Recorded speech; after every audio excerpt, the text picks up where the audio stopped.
Greetings, fellow Earthlings, and welcome to the Amateur Conversationalist. I am John Peterson, and today, episode 3, I am joined by my brother from another mother, Nokasuchi. Welcome, Nokasuchi. Hey, what's up, y'all? What's up, John? So, now, as I've done the first 2 episodes, and this is what I'm trying to do with this channel is, anybody could have the artist formerly known as the Raging Atheist on to rail against theism or to talk about his political leanings, and I want to try and introduce people to folks in the community and talk about some things that maybe not everybody knows about them. And so today we're going to talk to Nokasuchi about his time as a slam poet.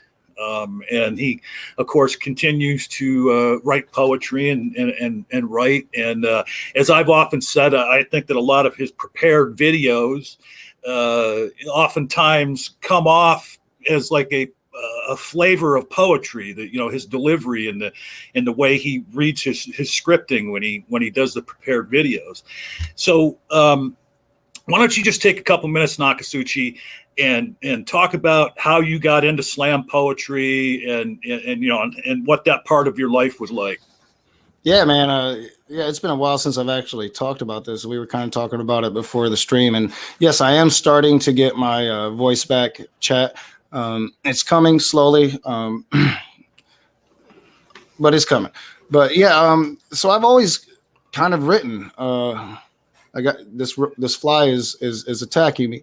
I've always been a writer since I was 5 years old. My dad still has my first story. It was about 3 robots, and I was writing stories before I ever began reading, and just fascinated with writing. It's always been my passion. I've always had this brain that's always been able to just see visions very clearly. It's how I taught myself how to draw. It's how I've always written. So, I've always had writing, and I've always been a writer. It's just naturally in school. I was just really good at English.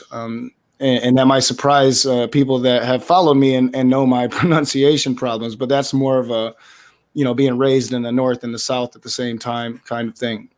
But so as I got into my teenager years, and I'm talking about this in my atheist story, I started having some deep issues, drug abuse.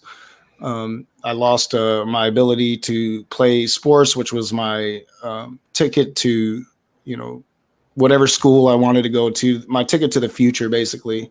Football and basketball I was really good at. That was taken away due to a sports injury. And I got hooked on a lot of drugs and went through a lot of shit that most people just don't go through. And I think that most slam poets had that happen to them. A lot of slam poets, especially back in my day, I haven't been to a slam in quite a while, but back in my day, a lot of slam poets were comedic, but even their comedy poems would have deep-rooted meaning and usually based off of some tragic instance in their life. And I think that as, me and my friend, my best friend at the time, we were pretty much going from writing journalism stories and fictional stories to writing poetry. We just happened to meet in Kalamazoo, Michigan, a slam poet, and we were just starting to do coffee house scenes at the time. Really starting to perform our poetry, and we didn't know what slam poetry was. But once we went to that slam, it kind of changed everything, and it changed the way both of us wrote and the way both of us performed. We started taking the performance a lot more seriously. Back then, you would never see me reading off of a page, and it was very dramatic and theater, and we got into that scene, and we were still doing heavy drugs and being crazy and just writing about our life experiences, and that's pretty much how I got into it. And it took about 6 months for me to make a team. And so, do you remember the first time that you did a slam poetry competition? Yes, I won it. I did my poem Wisdom, which I usually can still have memorized after even 20 years later. It was the first poem that I ever performed in a slam, and it got me into the second round. I got perfect tens, standing ovation, just like Saul gets in the movie Slam. And I just watched that movie, and I had just been introduced to Saul Williams, and it just really, I don't know, it solidified that I had something special, and it really made me focus on writing poetry instead of fiction. And I did. I wrote poetry for about probably the next 7 or 8 years without writing any fiction at all. And so when you talk about your writing, you're not just a poet. You spoke of your very first story that your father has, and about the 3 robots. So you've always, written stories as well. Yeah.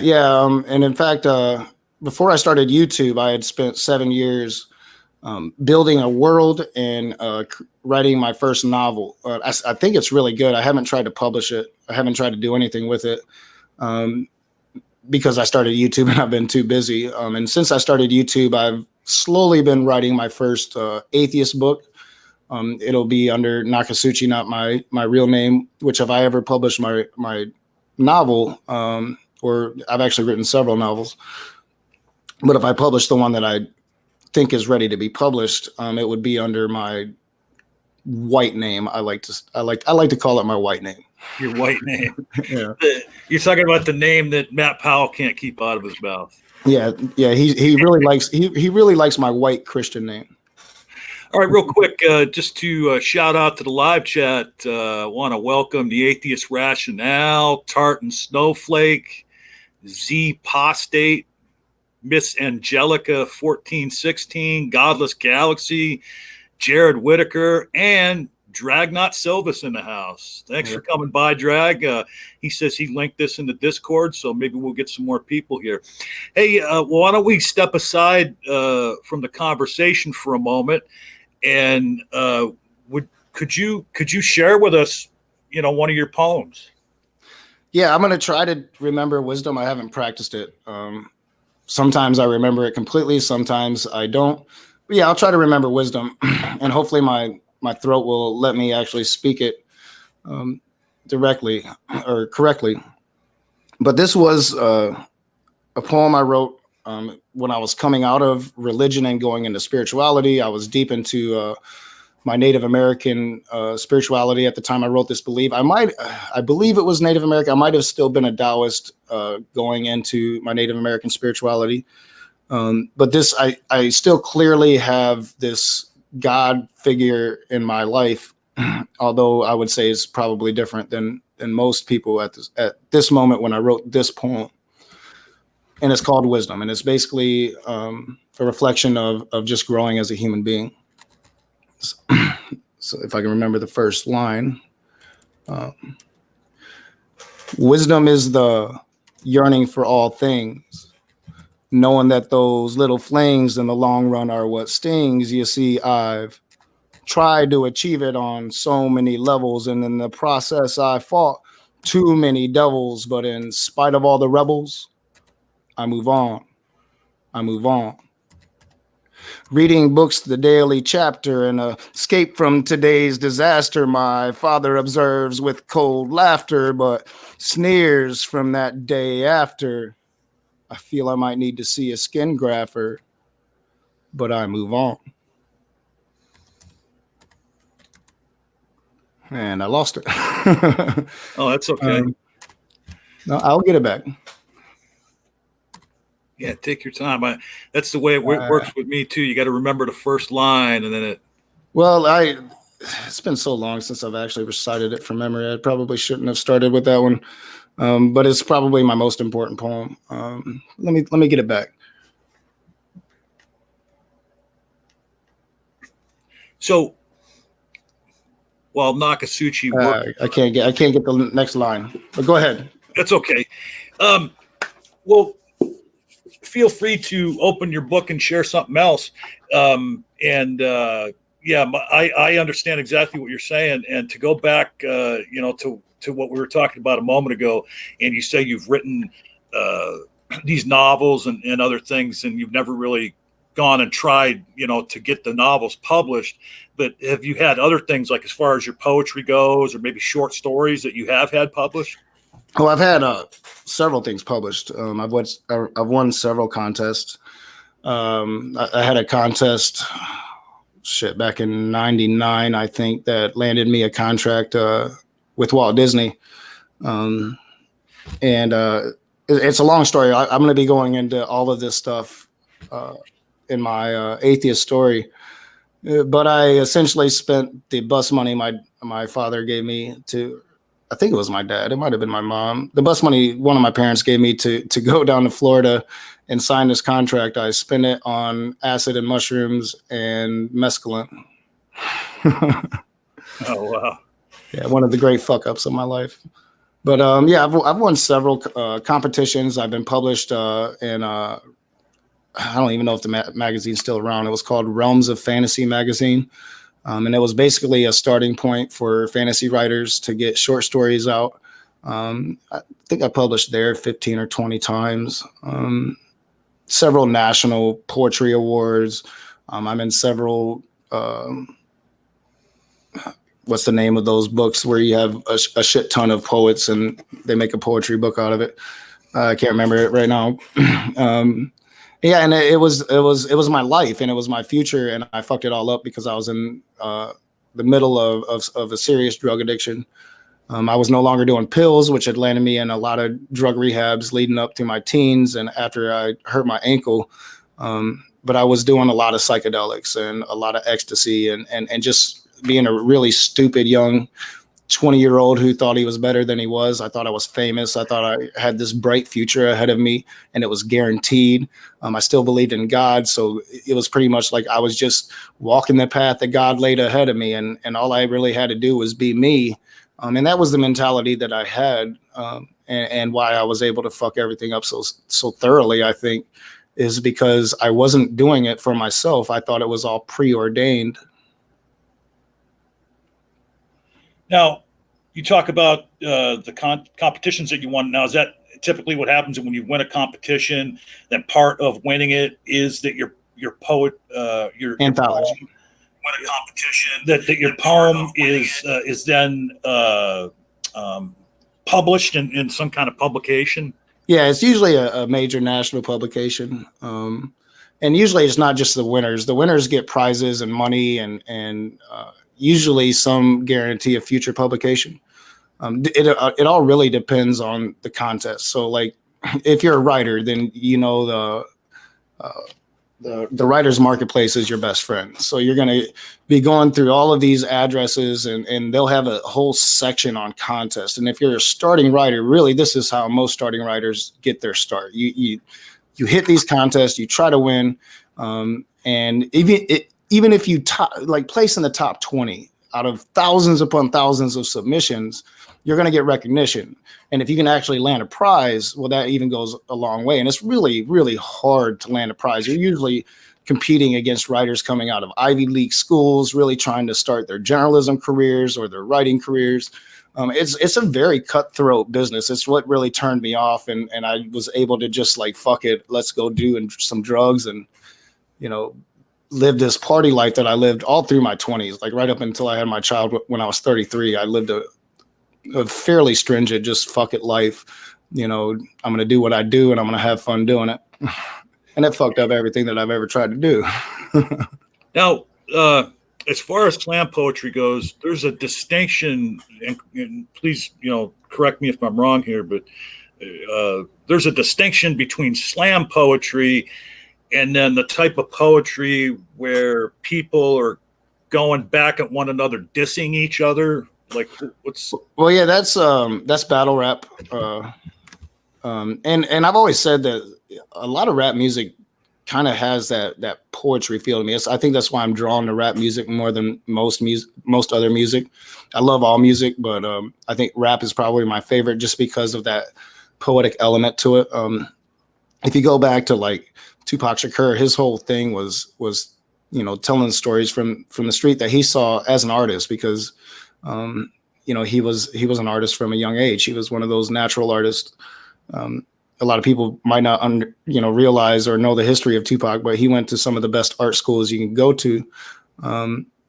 So I've always been, there's that form, and like slam poetry is different than just normal poetry. Like if you're trying to write poetry and put it into a book, for one, it's really hard to make any money out of it. So if you're going to do it, you're basically doing it for yourself.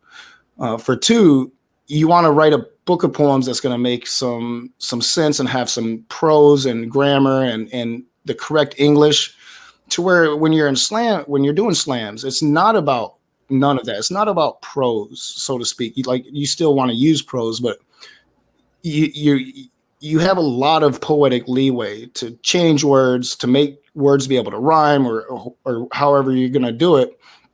And it's more of a performance than a written piece. Like the written piece is very, very important. But if you're going to be on that stage, and if you're going to be really serious about trying to make a slam team and go to nationals, then you better have that performance down. That's the most important thing. You better be slow with your delivery and powerful with your delivery. And it takes a lot of time to get there. So when you talk about, the type of poetry that you do, what distinguishes your style from other slam poets? Well, my style was basically, most of my slam poetry is very hip hop influenced. So at that time, this was back, after Vanilla Ice, before Eminem. Like I remember when Eminem first came out, I was doing the slam circuits, and it was a major deal back then when he came out. But slam is really where you started to get white people to really practice rhyming. And I think that's what differentiated. I was part of that subset of the slam poet of the time. We had Saul Williams. If you're on my Discord or on AR's Discord, I was posting that shit all night because I had an odd night last night. A rare slip into despair. But so I molded myself after Saul, to where I didn't want to try to be Saul Williams, but I just wanted to have that cadence, that rhyme to the reason. So, to where he goes in completely different elements of philosophy that I never really cared about. I have always been more focused on just telling the story of my life, or the lives of the friends that I had around me. I think that's kind of what set me apart. And now more and more people did it after I did, and did it very successfully and probably better than I did. But I think I was one of the first that was doing it back then. And my name back then was Marty R, something that I created and stole from Black Star, pretty much. Yeah, I mean, I got pretty known for that hip hop storytelling thing that was slam poetry back in the mid 90s, probably late 90s, early 2000s. And so what got you away from doing it? I mean, because it sounds like it was a really big part of your life. What caused you to set that aside? I couldn't write different poems anymore. They all sounded the same. I was saying the same shit, and I got more disinterested with trying to create political change using poetry, and more into trying to get actually involved in politics. And it was in my late 20s when I really started to become involved with politics on a local level. And when I say involved with politics, I'm not saying I watch the news and I know a little bit about politics. I'm knocking on doors and making phone calls and working for the Democratic Party. So it just really changed, and I started to get more serious about that.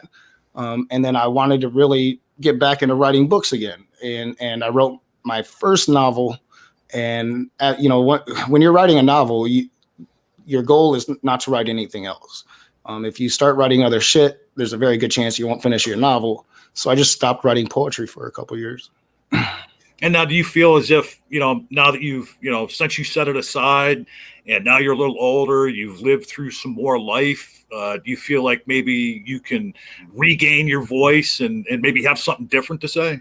Well, yeah, part of the my first atheist book is going to be a section of poetry that I've written that's dedicated to um, the anti-theist part of me being an atheist and coming out on YouTube as an atheist and being this raging atheist that I was. I wrote the poems when I was the raging atheist. And, I've been back and forth, like, should I take some of these poems out?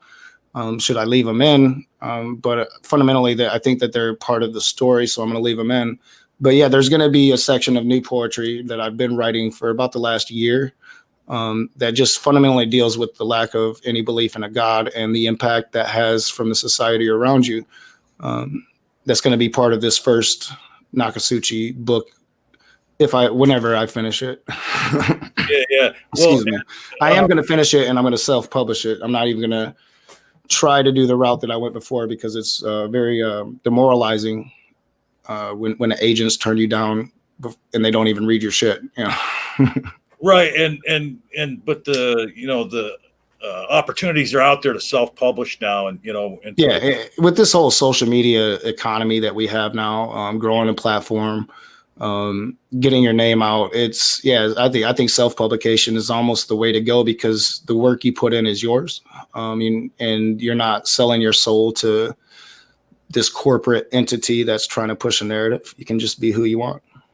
Well, and I think there's like opportunities out there where you work with different companies where you self-publish, and then you don't have to do like a normal publishing house would do, which would be to make a big, huge run of books, that sit on a shelf till people buy them. You wait till you get an order, and then the book is printed out and sent to them. I think I saw some, situations like that. Yeah, I've been meaning to talk to Ali because Ali's a writer, and we really haven't had this conversation yet. We've been talking about a slew of other shit, but I've been really meaning to talk to her about publication and how she does what she does because I do. This has been my dream since I was a kid, and I have tons of shit that I've written over my life. I never throw anything away. I have every story I've ever written, pretty much, if I don't drop my coffee everywhere. And I have some really, really good stories, really, really good stories that I think that people will enjoy. So now that I'm older, I do care about getting it out there, and I do want to take it more seriously if I can find the time to do so. A minute ago, you were talking about the process when you write a book, that you don't want to bog your mind down with writing other things. You want to just focus on the book. And I remember a conversation you and I had about this maybe a couple months ago, and we were talking about how when you start to write something, this is what I experienced. I think at the time you agreed with me that, like, I start to write a story. I come up with an idea for a story, and maybe the first, few paragraphs, run off in my mind. And then when I start writing it, I get this sense of, wow, I can't wait to see how this ends, because the story just develops, it almost seemingly on its own. And like, especially like more so with the poetry than writing stories, it just seems like once your pen, and even with writing the stories too, but once your pen starts moving, and I write longhand, and I think you told me that's what you do too. I don't like to type. I like to, and I write everything longhand first. Yeah. And it almost seems like I don't know, it just pours out of my head and through the pen.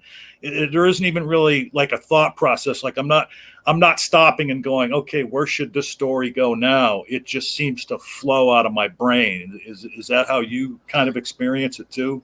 Yeah. And on both levels. So with my poetry, I usually go into poetry and I have this like deep feeling inside that I feel like it needs to come out. And those are always my best slam poems, is when that happens, when I had this, like, just this urge, like I got to get something out of myself, and then it'll just pour onto the page. And I can usually write a slam poem in like 15, 20 minutes. It doesn't take me very long in those situations. And that happens a lot. Like, even if you're forcing yourself to write a poem, usually that voice is going to take over and pretty much guide your hand, is how I always called it. When it comes to writing fiction, I have a very thorough process, and it still happens. So, I have the initial ideas, and then I usually take 2 to 3 weeks to just not even write anything down, but just think about it and get those images in my head, those pictures, and start thinking of words to describe them. And then I start writing an outline, and I try to be as thorough in the outline with everything I thought over the last few weeks. And then, your goal as a writer is to stick to your outline. But that never fucking happens, because you get 2-3 chapters in and suddenly the story has a life of its own. Characters that you never created come into it. You get new ideas that's not going to fit the outline, and you're either going to just roll with it, or you're going to try to completely remold your outline. I tend to just roll with it and try to get back on track to the outline when I can, because fundamentally the important part is being at the end. So if you can get back to the end by the end, then in my opinion, you've written a pretty good book. Well, and now my unfinished latest, story that I've been writing, which hopefully will end up novel length at the end. What had happened with me is the process was I got an idea one night. I sat down, I started writing, and then I got like 3 or 4 chapters out. And then at that point saw where the story was going. And then I wrote like an outline for, how it was going to go to the end. But then even when I got back to it, like you said, you write this outline with all the intentions of following the outline. But then when you start writing, it goes in different directions, because you're writing and your brain is working, and the story, as you said, kind of gets a life of its own. Yeah. Like I literally, so the novels that I plan, I've got an outline for like 12 books, and I've written the first book. It's called Myths of Elithrin, and it's basically about a couple twins, and they each have their own issues. Literally, in this book, I had developed over the course of 7 years, I think it was like 192 characters. So as I was going through the outline of the first book, I think I just somehow managed to create about another 20 that were actually vital to the storyline, that were never in the outline and never in my initial creation. They just popped in. It's one of the things, like, to me, it's always been like this unexplained mystery of writers, like real writers that can somehow tap into this essence of creativity. I've often marveled at how our science fiction was speaking of things decades ago that we're learning how to do now. I think that this creativity, it speaks to an essence.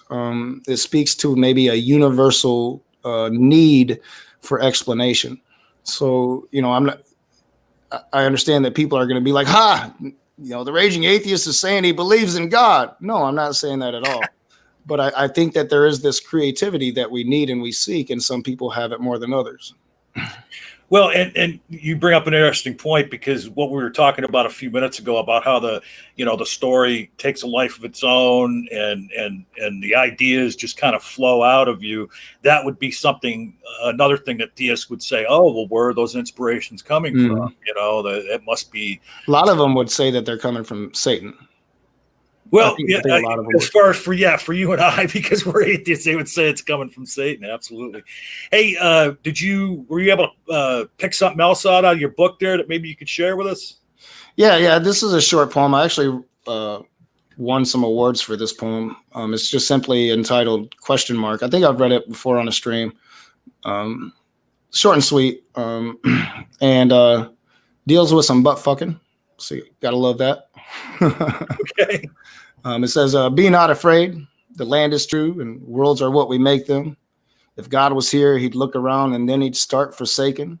He'd see bleeding sheep and crackheads as they're bacon, elected slave owners destroying those awakened. He'd see all of his children with their own forms of hatred. He'd probably disappear because he couldn't take it. These times are dangerous, and I don't know if we will make it. Just look up and pray, hoping he repays it. Don't be down, because I say that it's okay if We take this message to the corners and relay it. There will be no more death, no more drugs, no more thugs. There will be no more racist propaganda or pedophiles getting nuts. This world is our world, and that's all that's up. We only get what we make. Why make things suck?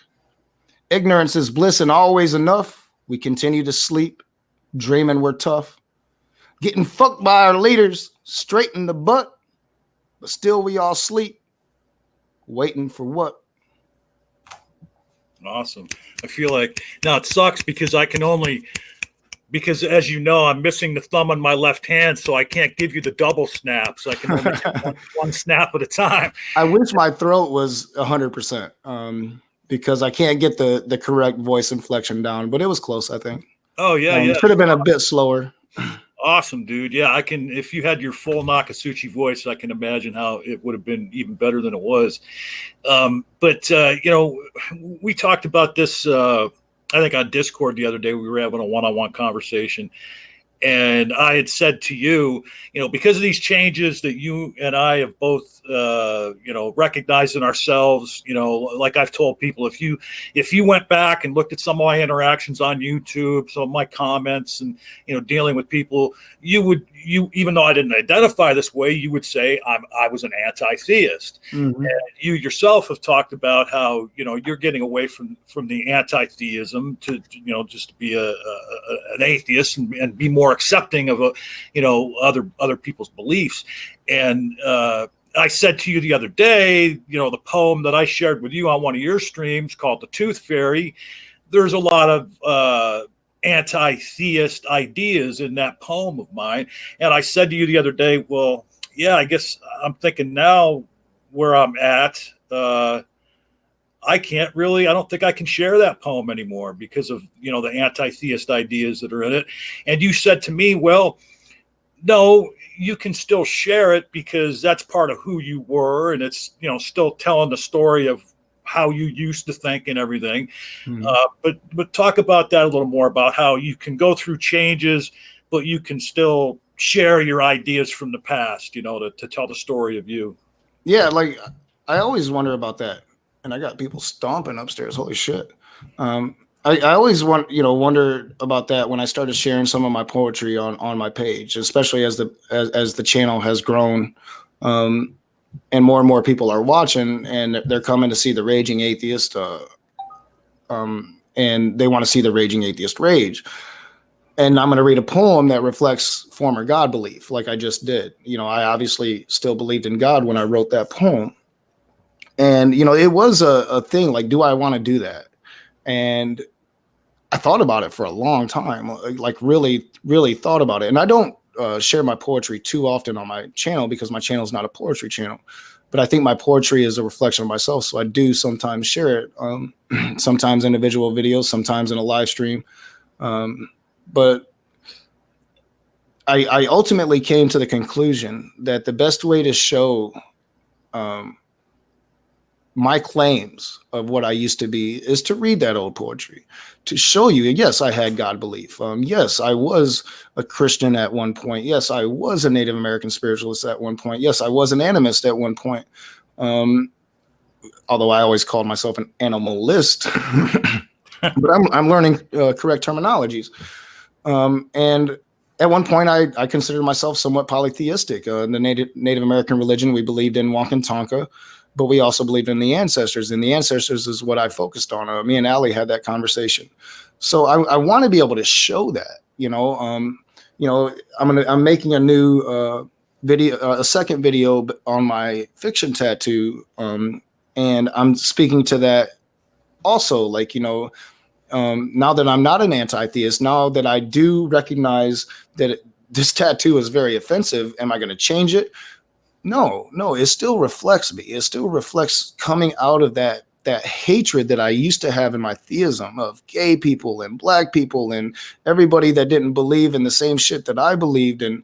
That's what that reflects. Now I can keep it, but I can add on to the story, right? So I think as long as you're still showing who you are now, that it's actually very healthy to show who you were then. You know what I'm saying?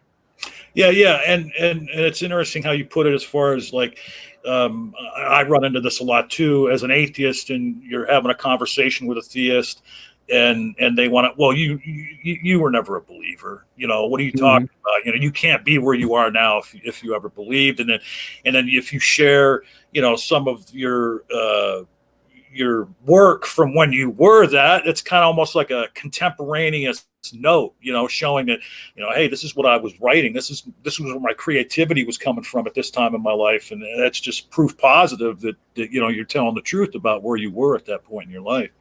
Yeah. And especially like, if I could have like recited all of my wisdom poem, which I'm still very disappointed I couldn't recall it today.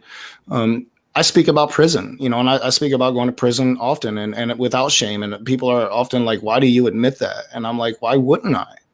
Why am I going to hide who I am when that thing is what made me who I am? Why do we run from things for shame? Why can't we be proud of our mistakes like we are of our successes? It's those mistakes that teach us more. And that's become my philosophy in life. And I'm not going to run away from it. All the mistakes I made as an anti-theist with stupid ass claims, I'm not going to run from that. I'm going to look at that and tell you where I'm at today. That's my goal, is just to be honest. And honesty means, we change. And anybody that says that they don't, well, you're either a sociopath or you're a liar. Yeah, I mean, that is that's really the only guarantee of existence, is that I mean, everybody can see this fucking fly. It is harassing me. I can't fucking kill this thing. It loves me. It wants Nokasuchi. Like, go ahead, man. But no, I think I see an epic poem coming about the fly. Yeah, because it's been bugging you for fucking days, man. It's been killing me. And so, but no, yeah, I mean, that's really the only guarantee of life, is that you're going to go through change. And as you said, if somebody tells you that they don't change, that they're either lying or they don't know what they're talking about. Or they're a sociopath. They're like fucking American Psycho, dude. You don't want to hang around with those people. So, any other little quick poem in your book of tricks there that you'd like to share with us? I'm sure I can find one. See, a lot of my poems, I used to play around with shit. So we'll see if we'll switch over to StreamYard so I can actually see if I'm showing you guys right. This was a poem. Let's get it over. Yeah, I would work with, just angles of the page where the letters were going. Very short, very sweet. But that, when I published this and the publication, it published exactly like that, because that's the poem, the way that it's written. But yeah, I'll find something. I'll find a slam poem. I know here it is. So I think I've read this one before, but we're on your channel, and people might not have seen it. So this is called The American Dream, and this is a poem that won me 3 or 4 slam competitions. This was what I would call what the fuck do we call it? This was basically what we had in our back pocket. If you hit in that 3rd round, you would have your best poems. So my best poems were Wisdom. I had another one called man, it's been so long. How do I not know that? But I can't remember that one. But I had Crossroads. I had The American Dream. I had certain poems that if I made it into that 3rd round, I felt were pretty much guarantees to win me that 3rd round. Now, usually if you're going into the 3rd round of a slam, there are political dynamics in every slam, at least there were back then, but usually you're one of the top 2, that performed that night. Not always. So usually the competition is good. You're not going to always win. Whatever poem that you're going to pull out in that instance needs to be the best poem for that audience if you want to have a chance to win. But this was one of them. And this was back during the Bush days. I think I recently changed it and might have put this one on my channel. And I recently changed Bush to Trump. So it says, I stand humble and ready. I have the gaze and my heart is beating steady. This human race is no love, but all marriage. We still have wars, so no, we're not there yet. It takes time to evolve to godly levels. It takes blood and pain to fight the devils. Life is full of all those little troubles, stabbed, cursed, and beaten. Now I'm seeing double. Life is distorted. Adjust the treble. Don't need boulders to disturb these peaceful waters. I'll just take some pebbles. And I have yet to meet a human on my level as I fight the old fight, my spirit against the devil. I don't live, but still I give to all of y'all. All of you, sorry. These words are free, and I think free is always true. We're at the crossroads. What will these cultures do? Will the many finally stand and take their lives back from the few? Am I the only one to see these colors hue? I hear God's whispers. He's whispering to all of you. He says that love shouldn't consist of only two, but this whole world is family, and I swear that that is true. It's not just black and white or red or blue. You don't need church to feel the light that glories inside you. Just open your eyes and you can see what you must do, because these old ways are from old days, and I declare that they are through. I lost to the cost of social fervor. I'm not reciting poetry. This is just a murmur. This country is full of barbarians and berserkers. Here the rich rule the impoverished and the workers. Trust that these words aren't meant to be a tear jerker, but writing them has helped me feel a little surer. No stops, I dropped that holy tablet. Yeah, the government has us slaves to their gambit. Don't smoke weed. They lock that door after they slam it. And there is no way for you to ever crack it. Don't trust me, just go ask that black kid. He'll tell you how many times he's worn their jackets. His whole family. And the only thing they did was have black skin. In this country, black has become sin. For they own our prisons by 80%. We're losing daily and society is failing. Crack babies with no food, crying and wailing. The children are lost, their minds are somewhere sailing. And all the homeless in streets with arms flailing. Self-built walls are high, too high to try scaling. If this human structure is a buffer, then I say that it is failing. I should know. They say that I'm the fail king.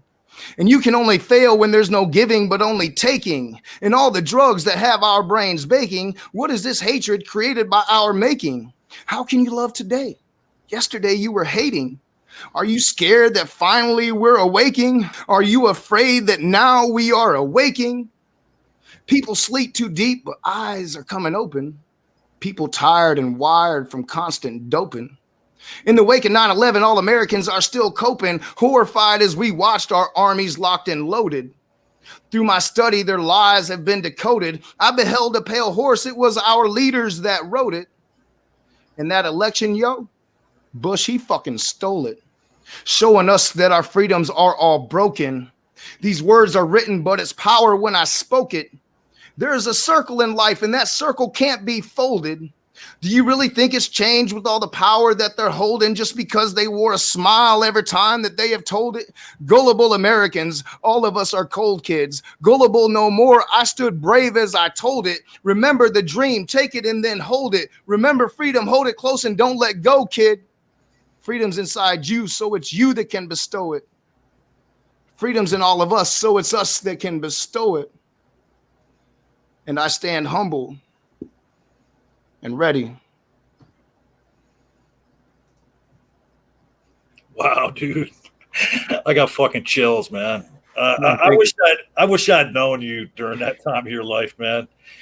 Oh boy. I hope that you can come up with some new content because I really feel like you should go back to, even if it's only here and there, you should go back to doing that, man. You've got a powerful voice, and I think you got a lot to say. And very soon I'm going to be putting out one of my new atheist poems. I've started coming up with the background for the animations. So yeah, that's going to be coming soon. Yeah. And then, as far as like, if you were to, go out, maybe do some competitions, that maybe you've been away from the game long enough that even your the old poems you used to do, there's maybe a whole new audience out there going to these slam fests or whatever they're called that haven't heard you yet. You know what I mean? Because you've been away from it for a while. Oh yeah. It's probably been at least 15 years since I did my last slam competition, at least. Oh yeah, then guaranteed there's a whole new fresh set of ears out there that haven't heard what you did in the past. You could do like a what do they call that when like an artist goes out after being away for a while and like kind of what is it, a re something tour or something? I can't think of it. Yeah, I can't think of it either. But yeah, I wouldn't mind doing it if I could find the time just to get that old nostalgia. But like last night, I got home from work and I found my friend Saul, my old friend Saul. We don't talk at all anymore. He's far too busy, far too famous, and we had a falling out way back in the day because I ruined everything I was trying to accomplish. But I saw like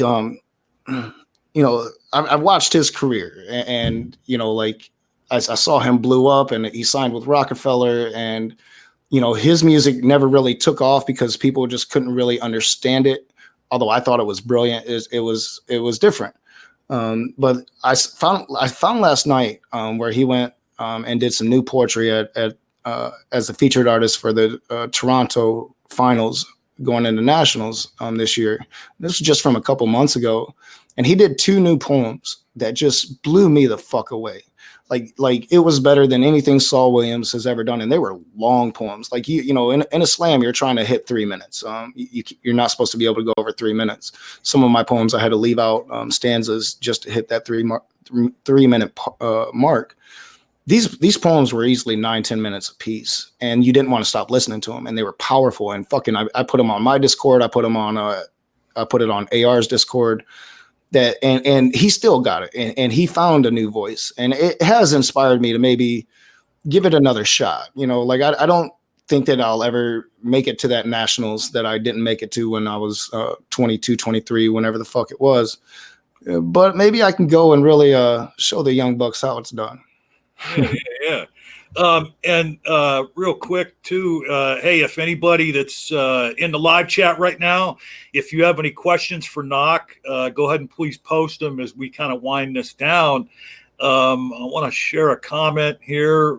You and I got a compliment, and I love this StreamYard. You get a comment that you'd like to share with folks, you just click on that motherfucker, and it comes right up on the screen. I love it. It's awesome. From Tart and Snowflake. I think John is a great interviewer, and Naka is really intriguing as a guest. Wow.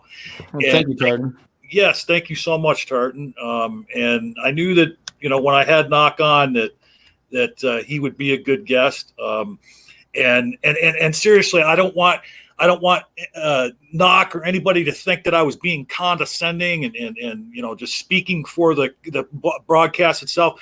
When he read that last poem, I was literally getting chills, and it's not just the content, but the way he delivers his content is, I just love it. I've told him many times before that in his prepared videos, that flavor that comes out of reading a poem, I love that about his, prepared content. Yeah. You have told me that several times. It's a balance I'm trying to strike because it's usually a fairly slow delivery that emphasizes voice stress. So some people don't like that, and so I'm trying to really save it for a more poetic script. So if I'm speaking more about humanism and trying to get into emotion and human interaction, then I definitely want to use that what I would call a slam feel. If I'm making response videos or trying to talk about philosophy as I'm going to try to start learning about philosophy, then I really want to have a clear cadence and get away from using, because another thing that I'm sure everybody notices is the Southern comes out. I'm really battling against that. I want to save that for Earl, and I hate it when it comes out in my normal speech inflection. So yeah, I think it's a delicate balance that I don't want to lose it, but I want to be careful how I use it. Well, and it's funny because earlier when you were live talking about Brother Jay, that's his name, right? Brother Jay. I posted in the live chat, and I don't know if you missed it or not. I said, "Uh-oh, Knock, Earl's coming out." Earl was coming out a little bit, like sometimes. Yeah, it does seem like when I'm getting into the live responses, especially like the Southern really does start to come out. I'm like, damn it, I'm sounding like a redneck. And not all Southerners are rednecks. Here's a little comment from our buddy Les Nagy for Knock. Knox says what he thinks and delivered raw in his own words. It has power. I like his honesty. Yeah, thank you, Les, my friend from down under. Thank you so much, Les. Yeah, that's what I try to do. I try to just be raw. I try to be willing to make mistakes. Show you humanity. I think, and I'm not knocking people, but I think a lot of YouTubers give you an image. I just try to give you me. And I think it's worked, and I think it doesn't work sometimes. It's good and it's bad, but that's life. So I think it kind of makes me a bit unique, because I don't really try to hide myself. I do sometimes go overboard with my reactions, but that's also me too. If I have friends here and we're watching videos, that's how I get. I like to have fun and talk shit. Well, and see, you can't even keep the poetry out of your normal speech.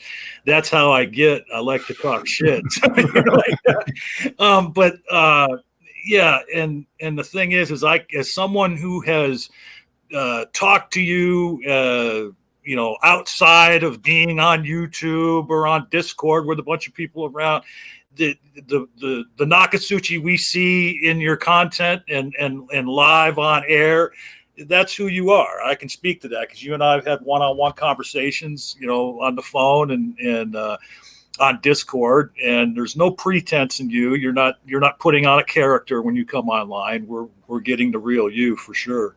Yeah, I appreciate that, because that's what I try to emphasize. I'm sure that everybody makes mistakes. Everybody says shit that they don't quite mean. I think that's just life, and if you run away from it, then I think you're running away from showing something really important to people. Now, I think that if you're scripting a video, then you need to be spot on. But if you're doing these live responses, if you're going off the cuff, be you. I think that the moment you stop being yourself, people can catch that and they get turned off. And what do we got here? We got another little comment for you from Iron Charioteer. Welcome, Iron. You got here a little late. We're going to be ending, but you can go back and watch it. At Nokasuchi, the reason why I like you is because you have a lot of knowledge and you keep it real, genuine. Well, thank you so much, Iron. Yeah, Iron has been with me since I was small, and I really love seeing. I have a lot of people still with me since I was really, really small, and I just really enjoy that. And I wonder, that's something I want to talk with other YouTubers, if they have that and how it makes them feel, because it makes me feel that feeling that I never had before, that feeling I never got from my family when I was just, faithful to myself and stopped hiding who I really was, and that's acceptance. And it's important, I think, for humans to have that. And I didn't have that for a long time. I was pretty much isolated, and I'm trying to come out of that isolation. And that leads to pain. I'm going to be talking about that soon. I had a rough night last night, but yeah, it's what I try to do. And the fact that I have so many that have been around for so long, like John, you were literally, I think you were on one of my first live streams ever when I had another person on. Like it makes you feel good, and it makes you feel accepted. And that's really important, I think, especially for people outside the normal social constructs. If you're a minority, then you need that acceptance. And you need that acceptance from people outside of your minority. So as an atheist, I'm a minority in this country, and I did not get that acceptance in real life. What I found on the internet, and what I found on YouTube, and the acceptance I've gotten from people all over the world for just being myself, it's validating, and it makes you feel like, yes, I am okay, and I am okay to think the things that I think and to grow the way I'm growing. And you don't get that sometimes if you're isolated in real life. Yeah, and boy, I'll tell you what, powerful words, true words, and I think that's a good stopping point to just end on that thought from Nok. And also, by the way, Mr. Sangelica is a +1 on Iron Charioteer's compliment of you, Nokasuchi. And so, why don't you take a minute? And I'm sure everybody that's here already knows, but maybe there might be somebody who watches this in the future that doesn't know where to find you. And if you could, tell us about your channel and where folks can find you on social media. Yeah, Nokasuchi, Nokasuchi. You can actually just type that in, and it'll go right to my channel now. It's pretty awesome. That didn't used to happen, so you used to have to find it. But yeah, Nokasuchi, we do a lot of conversations. John is there. Everybody, we have a lot of fun. I do edited work, and I am now working for a campaign for U.S. Congress. I'm going to be having a lot of that on my channel.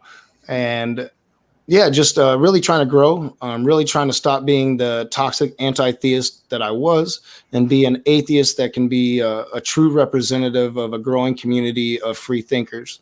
So that's where I'm going. And I appreciate you guys coming and helping John and spread the word about this channel. I think that this channel is going to be something special.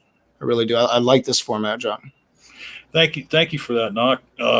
Yes, I am the amateur conversationalist, and you can also find Nokasuchi. He's on Twitter at Nokasuchi, and I'm going to be doing hopefully once a week or maybe 3 times a month on this channel. As most of you already know, I do a Saturday night stream on the Great Debate Community channel. And then starting this week or possibly next week, whenever we can work it out, I'm going to start doing on Wednesday nights on Nokasuchi's channel. So I want to thank Nokasuchi for being here. I really love this conversation. I love everything about Nokasuchi. He is my brother from another mother. And thank you all for being here. And we will see you next week.